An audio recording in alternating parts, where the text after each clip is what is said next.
नमस्कार दोस्तों, स्वागत करती हूँ शारदा क्लासेस सिक्कर पे। आज CITS के सिलेबस की बात करते हैं। CITS 21-22 बैच है जो स्टार्ट हो चुका है और उसमें जो सिलेबस लगता है वो लगता है NSQF 6 लेवल 6 का। CTS अगर जिस स्टूडेंट्स ने कर रखी है ITS CTS उन्हें उनके जो सिलेबस लगता था वो लेवल 5 लगता था और यहाँ लगता है NSQF लेवल 6। तो आज हम इस सिलेबस इलेक्ट्रॉनिक्स मैकेनिक ट्रेड का जो सिलेबस है उसमें क्या कुछ है, क्या पैटर्न है, कितने मार्क्स चाहिए, पासिंग मार्क्स कितने चाहिए, इन सब के बारे में बात करेंगे। तो हम देखते हैं इसमें। ये है PDF है जिसमें कंप्लीट सिलेबस दिया हुआ है। तो सबसे पहले यहाँ पे एक्नॉलेजमेंट दिया हुआ है। आप एक्नॉलेजमेंट के बारे में आपको पता होना चाहिए। इसमें दे रखा है डेजिग्नेशन वगैरह कौन कौन है, कहाँ है। तो ये आप इस PDF में देख लीजिएगा, मैं ये PDF डाल दूँगी। इसके अलावा हम इसमें सिर्फ सिलेबस की बात करते हैं। तो सिलेबस में हम जाते हैं तो ये हमारे पास है कोर्स स्ट्रक्चर। कोर्स स्ट्रक्चर में आप मेनली देखेंगे तो तीन चीज़ें आती हैं, तीन सब्जेक्ट्स आते हैं। एक आता है ट्रेड टेक्नोलॉजी, इंजीनियरिंग टेक्नोलॉजी और ट्रेनिंग मेथडोलॉजी। ट्रेड टेक्नोलॉजी जो है, ट्रेड टेक्नोलॉजी में ट्रेड प्रैक्टिकल और ट्रेड थ्योरी आती है। ट्रेड प्रैक्टिकल से आप समझोगे यहाँ पे कि जो कुछ आपने CTS ITI या डिप्लोमा BTech के जो स्टूडेंट्स हैं उन्होंने जो भी थ्योरी पढ़ी है अब तक की, वो आता है ट्रेड थ्योरी और ट्रेड प्रैक्टिकल में। तो आप जो थ्योरी पढ़ोगे वो 220 आवर्स कंप्लीट यहाँ पे टाइमिंग दी हुई है।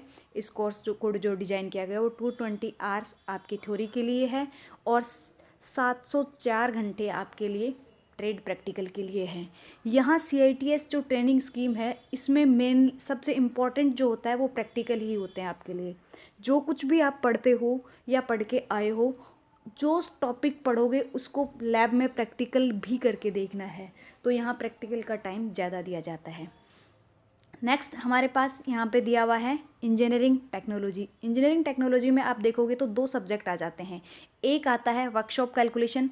जो बच्चे CITS करके आए हैं, CTS करके आए हैं या ITI करके आए हैं, उन्हें पता है वर्कशॉप कैलकुलेशन एंड साइंस क्या चीज़ है। वो सेम चीज़ वहाँ पढ़ के आए हैं। इसका थोड़ा सा एडवांस वर्जन यहाँ आ जाएगा। इसमें थ्योरी के न्यूमेरिकल्स वगैरह और ऐड हो जाएंगे, बाकी लगभग वही है। डिप्लोमा और BTech वालों के लिए ये बहुत नॉर्मल सब्जेक्ट हो जाता है, इसमें ज़्यादा उनको दिक्कत आती नहीं है। नॉर्मल बेसिक साइंस होती है और बेसिक मैथ होती है, तो उनको कोई दिक्कत नहीं आती है इसमें। नेक्स्ट सब्जेक्ट है इंजीनियरिंग ड्राइंग। ये भी CTS के बच्चे पढ़ के आते हैं ऑलरेडी, उन्हीं का जो सिलेबस है उसी में थोड़ा सा एडवांस वर्जन है। बाकी सेम सिलेबस इंजीनियरिंग ड्राइंग का भी वही रहता है। इंजीनियरिंग ड्राइंग में मेनली जो रहता है वो प्रोजेक्शन पे रहता है। प्रोजेक्शन ज़्यादा इंपॉर्टेंट चीज़ हो जाती है। ITI वालों के लिए ये नॉर्मल रहता है, वो ऑलरेडी पढ़ के आते हैं CTS में। लेकिन डिप्लोमा और BTech वाले होते हैं, उनको थोड़ा सा इसमें मेहनत करनी पड़ती है। नेक्स्ट है और सबसे इम्पॉर्टेंट जो CITS का सब्जेक्ट है वो है ट्रेनिंग मैथडोलॉजी। ट्रेनिंग मैथडोलॉजी जो है यही वो चीज़ है जिसमें CITS में इम्पॉर्टेंट है कि इससे आपको जो चीज़ें आपने ट्रेड थ्योरी और ट्रेड प्रैक्टिकल्स में जो आप पढ़ रहे थे, या इसमें भी दो सेक्शंस में डिवाइड किया गया है, एक TM प्रैक्टिकल और एक TM थ्योरी। TM थ्योरी में क्या आ जाएगा, जो चीज़ें इसमें थ्योरी में आप पढ़ोगे कि किस तरह से पढ़ाया जाता है, क्या क्या एक इंस्ट्रक्टर के रूल होते हैं, एक इंस्ट्रक्टर की क्या क्या क्वालिफिकेशंस होती है, किस तरह से बच्चों को ट्रेंड किया जाता है, ये सारी चीज़ें इसमें होती है। इसके अलावा आपको पढ़ाना भी होता है। जैसे आप यहाँ ट्रेड टेक्नोलॉजी में ट्रेड थ्योरी में आप पढ़ोगे और यहाँ आप उस टॉपिक को पढ़ाओगे, ये दोनों में अंतर होता है। ट्रेड प्रैक्टिकल में यहाँ आप ट्रेड प्रैक्टिकल करके देखते हो उस टॉपिक को और यहाँ करवाना सीखते हो। यहाँ करना सीखते हैं और यहाँ प्रैक्टिकल करवाना सीखते हैं। तो ये मेन डिफरेंस हो जाता है इन दोनों में। लेकिन ये जो सब्जेक्ट है ट्रेनिंग मैथोलॉजी, ये बहुत इंपॉर्टेंट सब्जेक्ट है इसका। उसके बाद आपका कुछ टाइमिंग दी हुई है लाइब्रेरी के लिए, आप लाइब्रेरी में जाके पढ़ सकते हो। 44 आवर्स दिए हुए हैं ये शेड्यूल में। इसके अलावा प्रोजेक्ट भी 100 मार्क्स का होता है, ये भी बहुत इंपॉर्टेंट होता है। और इंडस्ट्रियल विजिट, आप इलेक्ट्रॉनिक्स में जो कुछ भी पूरे साल में जो पढ़े हो, लास्ट में आपको एक प्रोजेक्ट डिजाइन करना होता है। जैसे डिप्लोमा BTech वालों को इसमें दिक्कत आती नहीं है, वो ऑलरेडी करके आते हैं। ITI वाले भी कर सकते हैं, कोई ख़ास मुश्किल बात है नहीं इसमें। तो इसमें आता है एक प्रोजेक्ट बनाना और उस प्रोजेक्ट को प्रेजेंट भी करना। नेक्स्ट है आपकी जो टाइमिंग दिया हुआ 160 आवर है, वो रिवीजन और एग्जामिनेशन के लिए दिया हुआ। तो ये आपका टाइमिंग शेड्यूल था और कौन कौन से सब्जेक्ट थे उनके बारे में ओवरव्यू दिया हुआ था। अब कौन से सब्जेक्ट में क्या पासिंग मार्क्स होते हैं, यहाँ हम ये चीज़ देखेंगे।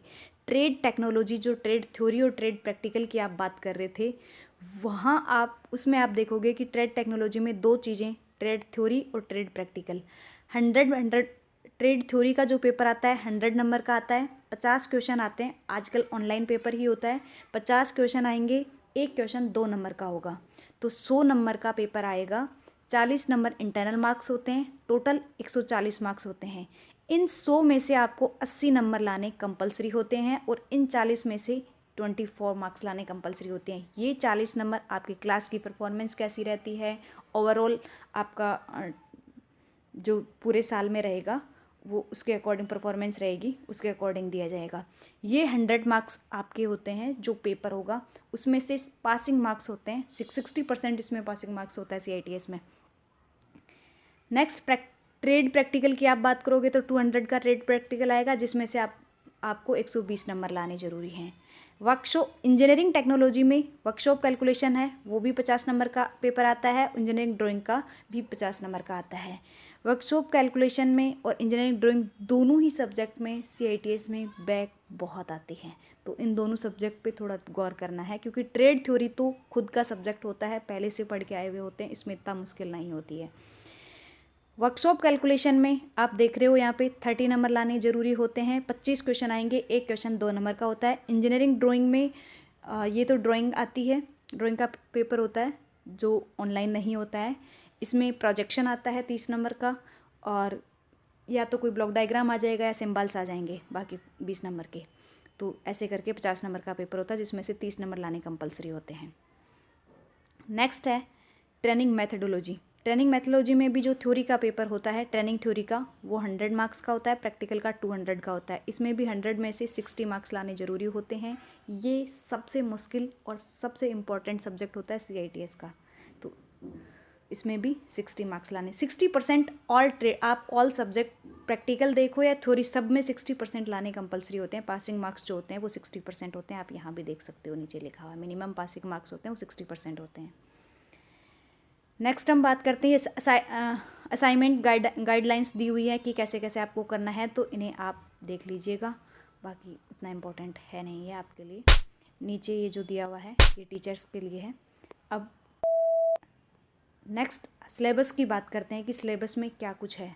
ट्रेड पहला जो देखेंगे, ट्रेड थ्योरी और ट्रेड प्रैक्टिकल का एक साथ दिया हुआ है। आप सिलेबस भी देखोगे तो सिलेबस में भी आपको पता चलेगा हर टॉपिक का प्रैक्टिकल करना होता है। पहले में आपको बेसिक दिया हुआ है कि क्या क्या एडमिशन्स, इसके बारे में आपको पता होना चाहिए, क्योंकि आप एक इंस्ट्रक्टर बनने जा रहे हो, तो एडमिशन्स कैसे होते हैं, कैसे एडमिशन किए जाते हैं, उसके बारे में सारा कुछ आपको पता होना चाहिए। क्या क्या फैसिलिटीज़ होनी चाहिए इंस्टीट्यूट में, क्या अवेलेबल है इंस्टीट्यूट में, ये सारी भी आपको नॉलेज होना चाहिए। फिर क्या क्या सेफ्टी प्रिकॉशंस रखनी होती हैं लैब में, ये सारी चीज़ें आपको पता होनी चाहिए। 5S और 7QC टूल्स के कॉन्सेप्ट आपको पता होने चाहिए, टाइम मैनेजमेंट वगैरह, ये सारी चीज़ें हैं। ये बेसिक जो चीज़ें पता होनी चाहिए एज ए इंस्ट्रक्टर आपको, क्योंकि आप एक इंस्ट्रक्टर बनने जा रहे हो, तो ये सारी चीज़ें आपको प्रैक्टिकली पहले ही यूनिट में आपको ये दी हुई है, ट्रेड प्रैक्टिकल में भी और ट्रेड थ्योरी में भी। नेक्स्ट यूनिट की आप बात करते हो तो नेक्स्ट यूनिट में डिजिटल इलेक्ट्रॉनिक्स डिप्लोमा बीटेक वाले भी पढ़ के आते हैं और CTS वाले भी ये सब्जेक्ट ऑलरेडी पढ़ के आए हुए होते हैं, तो और ये इम्पॉर्टेंट सब्जेक्ट भी है। बेसिक इलेक्ट्रॉनिक्स की का आप देखो तो बेसिक यही होता है, तो बेसिक गेट्स आ गए, इसमें कॉम्बिनेशनल सर्किट्स आ गए, और आप यहाँ देख पा रहे हो कि जो प्रैक्टिकल जो आप थ्योरी में, यहाँ थ्योरी में जो टॉपिक्स दिए हुए हैं प्रैक्टिकल में भी सेम वही टॉपिक्स दिए हुए हैं। नेक्स्ट आपके पास कॉम्बिनेशनल सर्किट्स में एडर्स हो गए, सब्ट्रैक्टर हो गए, मैक्स डीमक्स हो गया। फ्लिप फ्लॉप वाले चैप्टर में आप देखोगे तो फ्लिप फ्लॉप्स कौन कौन से होते हैं, RS flip flop, JK flip flop, T flip flop, master slave JK flip flop, ये सारे हैं। इन्हें आप थ्योरी में भी पढ़ोगे और प्रैक्टिकल भी करोगे। Next counter and shift register, ये भी थ्योरी में भी पढ़ना है और प्रैक्टिकल भी करना है। सेम चीज़ें, जो थ्योरी है, थ्योरी का सिलेबस है वो ही एग्जैक्ट आपका प्रैक्टिकल का सिलेबस है। Electronic circuit simulator next unit है इलेक्ट्रॉनिक सर्किट सिमुलेटर। इसमें आप इलेक्ट्रॉनिक्स का आजकल इसमें आप देखो कि जितने भी इलेक्ट्रॉनिक्स की सर्किट्स हैं, कौन कौन से सर्किट डिजाइन करने के लिए जो सॉफ्टवेयर यूज किए जाते हैं, एज ए सॉफ्टवेयर इस चैप्टर को आप मान सकते हो कि कौन कौन से सॉफ्टवेयर इलेक्ट्रॉनिक्स में यूज किए जाते हैं सर्किट डिजाइन करने के लिए। वो सारे सॉफ्टवेयर के बारे में आप इस चैप्टर में पढ़ोगे और प्रैक्टिकली आप सर्किट डिजाइन करके जो आप half wave, full wave rectifiers वगैरह आप अब तक पढ़ के आए हो, उनको सॉफ्टवेयर में, कंप्यूटर में आप बना के सिमुलेट करवा के देखोगे कि किस तरह से ये वर्क में लाया जाता है। नेक्स्ट चैप्टर है माइक्रो कंट्रोलर 8051। यहाँ बेसिक आप ये भी पढ़ के आए हो, लेकिन यहाँ पे आप इसकी एडवांस पढ़ोगे, प्रोग्रामिंग वगैरह भी पढ़ोगे, कंप्यूटर पे आप करके देखोगे इसकी प्रोग्रामिंग वगैरह की, माइक्रो कंट्रोलर को कैसे आजकल आप देखते हो जितने भी इलेक्ट्रॉनिक्स हैं, इलेक्ट्रॉनिक्स की डिवाइसेज आती है, सब में माइक्रो कंट्रोलर यूज होता है, तो उसके बारे में आप, ये इंपॉर्टेंट टॉपिक भी हो जाता है आपका। नेक्स्ट यूनिट जो है वो सेंसर एंड ट्रांसड्यूसर है। इसमें भी आपको थ्योरी और प्रैक्टिकल दोनों चीज़ें पढ़नी है। नेक्स्ट एसएमपीएस और इन्वर्टर, ये भी बहुत इंपॉर्टेंट इलेक्ट्रॉनिक्स का चैप्टर आ जाता है और ऑलरेडी आप पढ़ के आए हुए होते हो एसएमपीएस को भी। नेक्स्ट है यूपीएस भी आप पढ़ के आए हो। इलेक्ट्रॉनिक्स मैकेनिक्स में बेसिक एसएमडी कंपोनेंट्स के बारे में आप इलेक्ट्रॉनिक्स में सोल्डरिंग वगैरह की होगी। एसएमडी कंपोनेंट्स की सोल्डरिंग भी आपके आईटीआई कॉलेज या डिप्लोमा बीटेक कॉलेज में पढ़ के आए होंगे। नहीं पढ़ के आए हो तो आपको यहाँ पढ़ने को मिलेगा। ये बहुत इंपॉर्टेंट चैप्टर है और इसके प्रैक्टिकल बहुत ज़्यादा इंपॉर्टेंट है। आजकल आप कंपनीज वगैरह में जाओगे तो यही component, SMD component, normal component नहीं मिलते हैं आजकल, एसएमडी कंपोनेंट्स ही मिलते हैं, तो ये भी बहुत इंपॉर्टेंट हो जाता है। एसएमडी की फुल फॉर्म होती है सरफेस माउंट डिवाइसेज। नेक्स्ट है पीसीबी रीवर्क, कि पीसीबी को आप कैसे डिजाइन करते हैं, किस तरह से आपको यहाँ प्रैक्टिकल में डिजाइन करना सिखाया जाएगा, पीसीबी बनानी सिखाई जाएगी और कितनी लेयर्स में डिजाइन की जाती है, कैसे क्या क्या चीज़ें चाहिए होती है, क्या क्या स्टेप्स होती हैं, ये सारी चीज़ें आप यहाँ पढ़ोगे। आईटीआई में भी आप पढ़े हो, ये एक चैप्टर लगता था आईटीआई में भी, डिप्लोमा बीटेक वाले भी इसको पढ़ के आते हैं ऑलरेडी। नेक्स्ट है technician power electronic system.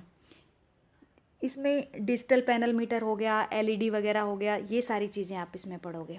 Next है electronic machine trade, LED lights हो गई, नॉर्मल एलईडी आजकल आप देखते हो तो एलईडी लाइट्स वगैरह ज़्यादातर एलईडी का ही यूज हो रहा है, एलईडी टीवी हो गया, ये सारी चीज़ें इसमें आप देखोगे प्रैक्टिकली भी। और ये नेक्स्ट है सोलर सिस्टम का, तो सोलर सिस्टम रिन्यूएबल जो एनर्जी होती है सबसे ज़्यादा आजकल देखते हो सोलर ही यूज किया जाता है, तो इसके बारे में आप पढ़ोगे विद प्रैक्टिकल।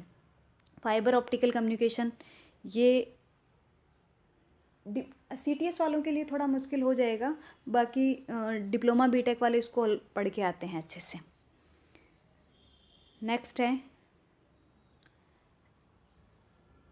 नेक्स्ट आपके पास इंडस्ट्रियल विजिट और प्रोजेक्ट वर्क दिया जाएगा आपको, कि जो कुछ आपने अभी तक पढ़ा है उसमें से आपको कोई भी एक टॉपिक पे प्रोजेक्ट डिजाइन करना है, प्रोजेक्ट बनाना है उसको, उसके लिए या आपको कहीं विजिट भी करवाया जा सकता है।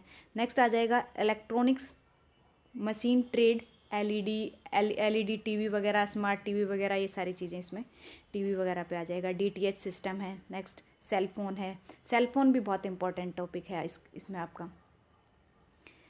तो ये आपका लगभग सिलेबस था इलेक्ट्रॉनिक्स का। सीसीटीवी नेक्स्ट है आपके पास, सीसीटीवी कैमरा, तो सीसीटीवी के बारे में भी बहुत डिटेल से आप पढ़ोगे विद प्रैक्टिकल यहाँ पे। डोमेस्टिक अप्लाइंसेंस हैं, ये इलेक्ट्रिकल वाले ज़्यादा अच्छे से पढ़ते हैं, इलेक्ट्रॉनिक्स वाले कुछ कम पढ़ते हैं, लेकिन ये बहुत इंपॉर्टेंट है। अगर आप लेशन प्लान वगैरह जब आप बनाओगे तो ये आपके लिए फाइनल में बहुत इंपॉर्टेंट रोल प्ले करता है, तो इसलिए डोमेस्टिक अप्लाइंसेंस में बहुत इंपॉर्टेंट टॉपिक्स हैं। इसमें घरों में जितने भी चीज़ें इलेक्ट्रॉनिक्स की काम में ली जाती है वो सारी आ जाती हैं डोमेस्टिक अप्लाइंसेंस में। माइक्रोवेव ओवन हो गया, टीवी हो गया, फ्रिज हो गया, कूलर हो गया, मिक्सी होगी, ये सारी चीज़ें आ जाएंगी इसमें। नेक्स्ट है पीएलसी के बारे में थोड़ा बहुत पहले पढ़ा होगा, CTS वालों ने नहीं पढ़ा होगा, लेकिन डिप्लोमा बीटेक वालों ने पढ़ रखा होगा। यहाँ आप डिटेल से पढ़ोगे, एक नया और इम्पॉर्टेंट टॉपिक, ये लगभग सबके लिए इम्पॉर्टेंट टॉपिक हो जाता है, क्योंकि इलेक्ट्रॉनिक्स वाले PLC को इतना नहीं पढ़ते, लेकिन यहाँ आपको डिटेल में पढ़ाया जाएगा, PLC की प्रैक्टिकल्स भी कराए जाएंगे। नेक्स्ट टॉपिक है, जो नया टॉपिक आ जाता है इसमें, वो आता है इलेक्ट्रॉनिक्स न्यूमेटिक सिस्टम, और ये बहुत इंपॉर्टेंट भी है, बहुत इंपॉर्टेंट टॉपिक भी है। इसमें आपका इलेक्ट्रॉनिक्स न्यूमेटिक्स है, ये एक इम्पॉर्टेंट टॉपिक है और एक नया टॉपिक भी है जो आप यहाँ पे पढ़ोगे। और इलेक्ट्रॉनिक्स न्यूमेटिक्स की एक किट आती है जिसके ऊपर आपको सारे प्रैक्टिकल्स करने होंगे, तो ये भी बहुत इंटरेस्टिंग और अच्छा टॉपिक है, लेकिन एक नया टॉपिक है। नेक्स्ट आप देखोगे यहाँ पे 3 फेज रेक्टिफायर, कंट्रोल्ड और अनकंट्रोल्ड रेक्टिफायर, ये ऑलरेडी आप पढ़ के आए हुए हो, उसी पे वही सारी चीज़ें यहाँ पे दोबारा से पढ़नी है। नेक्स्ट है AC/DC मशीन्स, तो AC/DC मशीन्स भी डिप्लोमा बीटेक वाले पढ़ के आते हैं अच्छे से। नेक्स्ट हो जाएगा AC ड्राइव्स और DC ड्राइव, सर्वो मोटर वगैरह, ये थोड़ा इलेक्ट्रिकल का पार्ट लग जाता है इसमें। तो ये सारा सिलेबस था जो इलेक्ट्रॉनिक्स मैकेनिक्स ट्रेड और प्रैक्टिकल दोनों से रिलेटेड था। नेक्स्ट हम यहाँ देखेंगे इंजीनियरिंग टेक्नोलॉजी, सेकंड जो पार्ट था इंजीनियरिंग टेक्नोलॉजी से रिलेटेड। इंजीनियरिंग टेक्नोलॉजी में 2 सब्जेक्ट आ जाते हैं, एक वर्कशॉप कैलकुलेशन एंड साइंस आता है और दूसरा आता है इंजीनियरिंग ड्राइंग। इंजीनियरिंग ड्राइंग में हम पहले देखते हैं तो फ्री हैंड स्केचिंग आ गई, इसके अलावा common hand tools, electrical and electronics के जितने भी हैंड टूल्स होते हैं उनकी फ्री स्केचिंग आती है। तो कई बार आ जाता है 30 नंबर का प्रोजेक्शन आता है, मैक्सिमम टाइम यही पैटर्न रहता है, और 20 नंबर का ये फ्री स्केचिंग पूछ लेते हैं, या सिंबल्स पूछ लेंगे, या फिर कोई ब्लॉक डायग्राम पूछ लेंगे। तो नेक्स्ट इसमें इलेक्ट्रिकल सिंबल्स, जितने भी इलेक्ट्रिकल और इलेक्ट्रॉनिक्स के सिंबल्स दिए हुए हैं 300 समथिंग सिंबल्स हैं, ये सारे के सारे आपको रटने हैं। उसके बाद में जो ब्लॉक डायग्राम्स की मैं बात कर रही हूँ, CRO हो गया, सिग्नल जनरेटर, IC, ये सारे ब्लॉक डायग्राम्स आते हैं इनके फ्रंट पैनल के। फिर इलेक्ट्रिकल सिंबल्स में ये सिंबल्स के नाम दिए हुए हैं, आपको सारे ही सिंबल याद करने हैं, इलेक्ट्रिकल और इलेक्ट्रॉनिक्स के सारे सिंबल याद करने हैं। नेक्स्ट यहाँ पे rectifier with and without filter, ये वही ब्लॉक डायग्राम्स में आ जाते हैं, ये सर्किट डायग्राम्स हैं जो भी आते हैं इसमें। इसके अलावा डिजिटल इलेक्ट्रॉनिक्स के सर्किट्स आ गए, ये सारे ब्लॉक डायग्राम्स आ गए, IC पिन, माइक्रो कंट्रोलर वगैरह की, इनकी कोई भी IC पिन बनाई नहीं आ सकती है, तो ब्लॉक डायग्राम में आपसे कुछ भी पूछा जा सकता है। सिंपल डायग्राम आ गया AC/DC जनरेटर का, मतलब हर चैप्टर का आपको ब्लॉक डायग्राम इसमें पूछा जा सकता है, तो ये आपको आना चाहिए। इसके अलावा आपके पास आता है इसमें projection.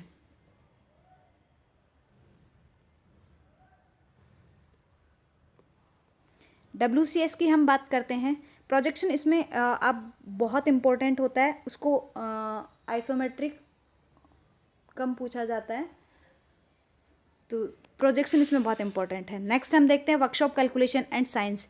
Work calculation and science में पहला chapter, workshop calculation and science में लगभग वही चैप्टर हैं जो CTS वाले, ITS वाले, ITI वाले बच्चे पढ़ के आए हैं, उनके सिलेबस में जो है NSQF लेवल 5 में वही सारा कुछ है। पहले यूनिट एंड डायमेंशन हो गया, पहला चैप्टर आपके पास है यूनिट एंड डायमेंशन।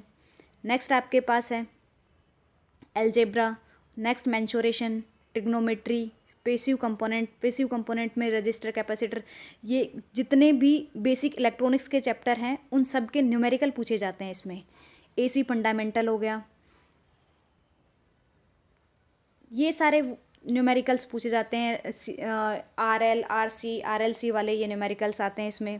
ट्रांजिस्टर के न्यूमेरिकल्स बहुत ज़्यादा पूछे जाते हैं, तो ये ऑसिलेटर्स के, ट्रांजिस्टर्स के, तो आपके जो बेसिक इलेक्ट्रॉनिक्स के जितने भी यूनिट्स हैं उन सब के न्यूमेरिकल, और इसके अलावा वो चीज़ें जो उसमें थी NSQF लेवल 5 में जो बेसिक साइंस और उसके चैप्टर्स हैं वो हैं मॉड्यूलेशन, डीमॉड्यूलेशन हो गया, डिजिटल सिस्टम, कन्वर्जन सिस्टम हो गया, तो ये सारे सिलेबस है इसमें दिया हुआ है। मैं ये PDF डिस्क्रिप्शन बॉक्स में डालूंगी, आप देख सकते हो वहाँ से।